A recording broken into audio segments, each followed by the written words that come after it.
Here's a look at some of the enemies you'll find in Metaphor ReFantazio based on the works of Hieronymus Bosch. As series producer Katsura Hashino has openly stated during gameplay conferences, the monsters in the world of Metaphor, known as humans, are based on the unsettling imagery of 15th century Renaissance painter Hieronymus Bosch. He acknowledges his heavy influence in the design of the game, stating, "The mysterious creatures in Bosch's paintings are sometimes described as the world's first depiction of monsters or fantasy creatures. Just as Metaphor is, as Atlus describes, a return to classic fantasy-style RPGs, it only makes sense that this new fantasy world draws inspiration from an artist credited with depicting some of the first imaginary creatures ever, the original fantasy world, if you will." Born in the Netherlands in 1450, Hieronymus Bosch is a figure largely shrouded in mystery, with little to no records regarding his life or artistic training. Despite this, Bosch has since become one of the most influential artists of his era, having created dozens of works inspired by the religious principles of the European Renaissance. However, from the countless paintings he left behind following his death in 1516 at the age of 66, historians can only confidently attribute 25 paintings to Bosch, with many others believed to be from his pupils in his workshop or reproductions. Of the paintings that do exist, Bosch's triptychs are undoubtedly his most iconic pieces, with a few in particular serving as the basis for several of the human enemy designs the player will encounter in the game. Of course, at the time of this recording, the game was not yet released, meaning there are likely dozens of enemies that have yet to be revealed. It should also be noted that there are many videos, such as the daily journal logs, I haven't had the time to view, so there's a chance I may have missed some humans that have already been revealed. But for the time being, let's examine the ones we have seen between the showcase and demo footage.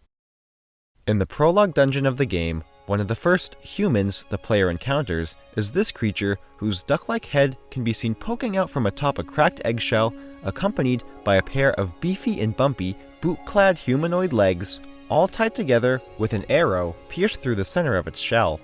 This monster, named Homo Oppo, can be seen as directly influenced by this creature from the middle panel of Bosch's depiction of the Last Judgment.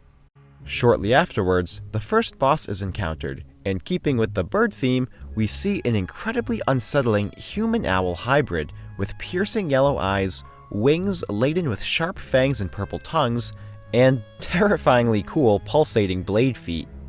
This human is known as Homo Gorlio, likely based on this much friendlier owl from the middle panel of the Garden of Earthly Delights, with its design definitely being a much looser interpretation than Homo Oppo, which makes sense, as it allows the artists to create a more elaborate and badass design for the boss, and isn't really needed for common enemies.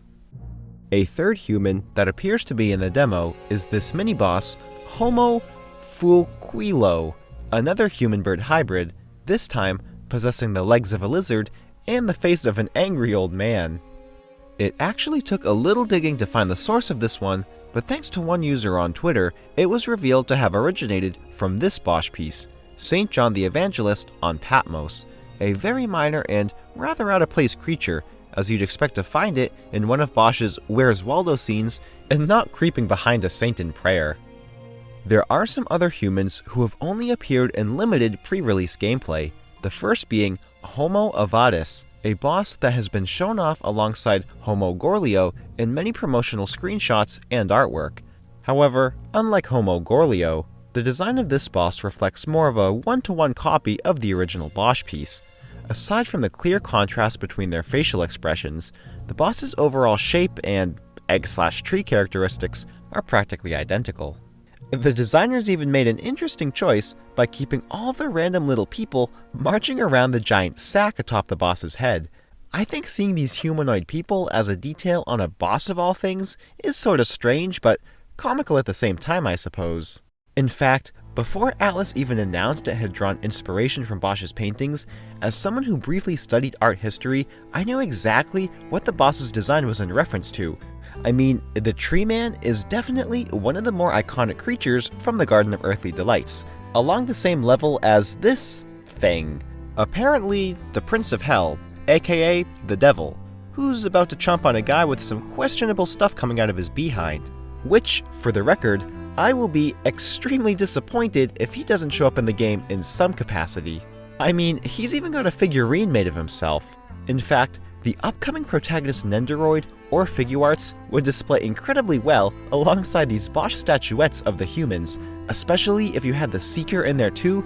Oh man, that'd be so cool.